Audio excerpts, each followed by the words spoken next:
今天想跟大家分享一个我画一张小插画的这样的一个过程。那在开始之前，有的时候，我会先画一些黑白稿，然后像这一张是我拿到素材之后，就是素材给我第一个直观的感受。这一张是什么都没有想，然后直接去画的这样一张草稿。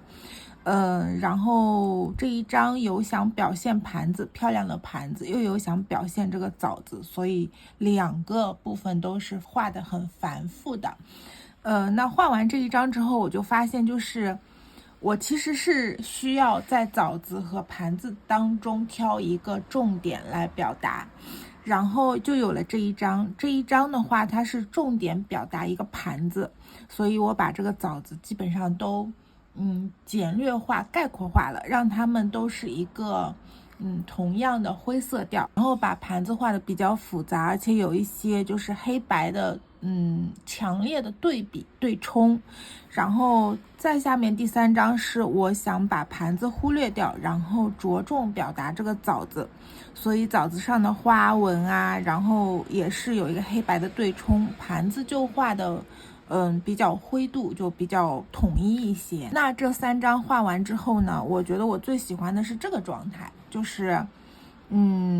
把枣子忽略掉一点，然后把盘子重点去表达。然后之后呢，我就画了一张试色，就是这样子的，就是根据这个黑白灰来走的，但是也没有完全跟它一样哈。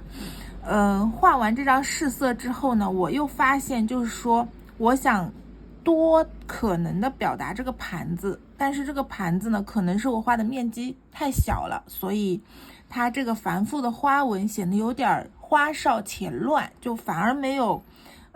像这个稿子一样能很清晰的表达这个盘子是主体很重点的。那我就接着又画了一个这样的稿子，就是把盘子的面积放大，把枣子的面积缩小，然后重点去表达我想表达的这个盘子。那我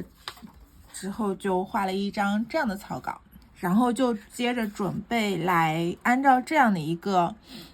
黑白灰的效果给它上色。